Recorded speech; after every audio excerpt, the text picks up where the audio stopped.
Uma história sobre sequestro que acabou se tornando um mergulho na mente e nas emoções humanas. O Colecionador, de John Fawkes, me deixou desconfortável, intrigada e presa do início ao fim. E hoje eu vim aqui compartilhar com vocês as minhas impressões sobre essa leitura. Eu sou a Vanessa, sejam muito bem-vindos ao canal e vamos falar um pouquinho então sobre O Colecionador, esse clássico do thriller, do suspense, publicado em 1963 pelo autor britânico John Fawkes. Eu confesso para vocês que quando eu comprei esse livro, eu não sabia exatamente do que se tratava. Eu sabia que era um suspense, sabia que era um clássico, mas eu não tinha ideia de que era uma história de sequestro. E aqui a gente vai acompanhar o Clegg, que é um homem solitário e ele acaba ficando obcecado pela jovem artista Miranda, que ele acaba sequestrando e mantendo em cativeiro. O autor se baseou numa história real que aconteceu nos anos 50 para escrever esse livro aqui. Aliás, eu acho que esse livro é atualíssimo, porque ainda, infelizmente, temos muitas histórias assim, não é mesmo? Aqui nós temos uma história narrada pelos pontos de vista tanto do sequestrador quanto da vítima. Logo no início, nós temos um grande capítulo narrado pelo Clegg, que é o sequestrador. A gente entende um pouquinho da infância dele, ele perdeu os pais logo cedo, foi morar com familiares que não davam muita bola para ele, e ele acabou se tornando um garoto solitário e bem introspectivo, e ele encontrou um hobby que é colecionar borboletas. Esse hobby acaba se tornando uma obsessão na vida dele. Ele quer alguns espécimes específicos de borboletas e ele tanto caça elas quanto compra, enfim, e aí conta um pouquinho sobre é, essa obsessão que ele desenvolve aqui no livro. E aí, quando ele tem por volta de uns 20 anos, ele acaba ganhando na loteria e ele compra uma casa. E nessa casa acaba tendo um porão totalmente fechado, tipo um subterrâneo, assim, sem janela, só tem a porta de entrada mesmo.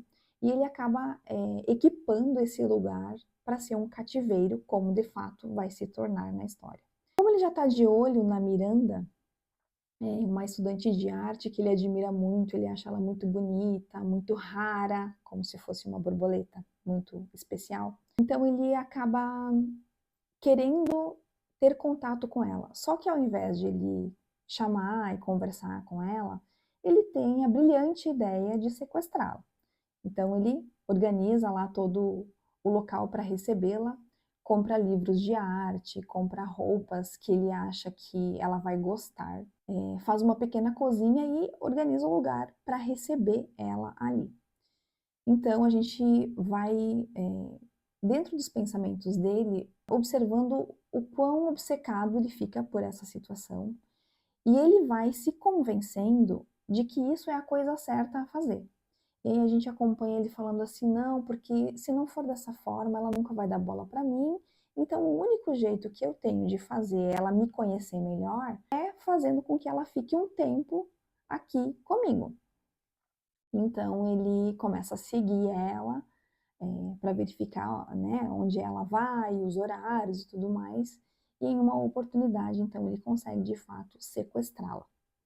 Num outro capítulo, a gente tem o ponto de vista da Miranda, que a gente acaba conhecendo por diários que ela acaba escrevendo no próprio cativeiro, né, onde narra então o ponto de vista dela, dessa situação, do quanto ela fica desesperada, as tentativas de fuga, que são diversas, e ela não consegue, fica frustrada e a gente vai torcendo por ela. Então, esse livro ele tem um clima muito claustrofóbico. A gente fica tenso o tempo todo, esperando qual vai ser a atitude do Clegg, o que exatamente que ele quer com ela ali. E ela também, porque passa um bom tempo sem que nada aconteça. E aí ela pergunta para ele, mas o que exatamente que você quer? Você pediu resgate para os meus pais? O que você quer fazer comigo? E ele simplesmente diz que quer conhecer ela melhor. E ele até confessa para ela que ele é muito tímido, que se não fosse dessa forma ele acha que nunca ia conseguir conversar com ela. E ela, assim, de uma lucidez, sabe, até de uma calma assim muito grande, vai falando para ele que esse não é o caminho. Então, o clima de muita tensão, né, as coisas vão se desenrolando e a gente ali, o que vai acontecer, né, qual vai ser o próximo passo aqui nessa história. No capítulo narrado pela Miranda, a gente conhece um pouco mais da vida dela antes dela ser sequestrada, dos amores, da família, da faculdade, do que ela esperava da vida. Então a gente acaba se afeiçoando a ela, tanto pela vivacidade dela, quanto pela situação desesperadora que ela está passando ali. E com relação ao Clegg, no fim das contas, a gente também tem uma certa empatia por ele, porque a gente vê que ele é uma pessoa que precisa de orientação, ele precisa de ajuda. Só que olhando a situação acontecendo, a gente vai vendo que, por mais que em muitos aspectos ele não faça nada para machucar a Miranda ali dentro, até certo ponto, por outro lado, ele tenta se convencer que ele está certo, ele tenta convencer ela de que ele está certo também e que ela não vai sair dali, e a gente vai ficando desesperado com toda esta situação. Os diálogos deles no livro acabam sendo um atrativo à parte. Tem um momento em que a Miranda, ela se sente tão sozinha que ela chega a falar que ela fica feliz, ela espera a presença dele para ter com quem conversar. Tamanho é o desespero dela de estar ali sozinha. E um outro momento aqui, eu até marquei uma parte para ler para vocês, sobre como ela se sente com relação a ele, aqui na página 222. Foi engraçado. Nós sentamos em silêncio, encarando um ao outro, e eu tive a sensação que sentira uma ou duas vezes antes, a mais completa proximidade. Não amor ou atração ou simpatia de alguma forma, mas destinos interligados. Como náufragos na ilha, em um bote, juntos, de todas as formas, sem querer estar juntos, mas estando juntos. E aí a gente vai chegando ao final do livro, onde tem mais um capítulo ou dois, mas o último acho que é bem pequeno, que a gente vê a história pela perspectiva então do Clegg. E assim, sem dar nenhum spoiler aqui, eu digo para vocês que é um final digno de clássico mesmo, porque é avassalador. Só posso dizer isso, é avassalador. Esse livro foi adaptado para o cinema em 1965, teve indicação ao Oscar e influenciou outros autores a escrever outros livros nesse estilo. Se eu não me engano, até O Silêncio dos Inocentes foi inspirado nesse livro aqui. Esse livro mexeu muito comigo. Eu li agora no mês de outubro, para o mês temático que eu estou fazendo, mas eu tenho certeza que não vai ser um livro que eu vou esquecer tão fácil. Eu fiquei me colocando muitas vezes no lugar da Miranda e no desespero que ela poderia estar sentindo de saber que as pessoas não sabiam se ela estava viva ou morta. E a vida dela toda deixada para trás, enquanto ela estava ali dentro, sem saber se ela ia sair com vida ou não, machucada ou não.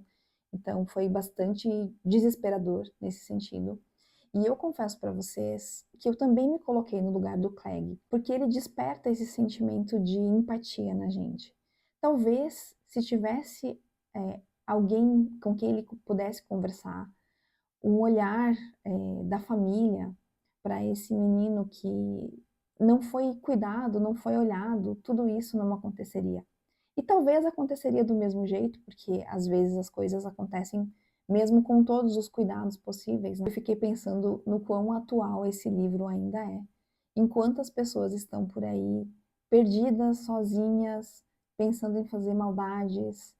Então, é um livro, é um clássico, né? O clássico é aquele tipo de livro que se perpetua no tempo, um livro maravilhoso, que tem que ter estômago para ler, mas vale muito a pena. E se você já leu, me conta aqui nos comentários o que você achou, e se você não leu, me conta se você ficou interessado em ler. E se você gostou desse vídeo, deixa o seu like, se inscreve no canal e compartilha com alguém que também pode gostar. Um beijo e até a próxima!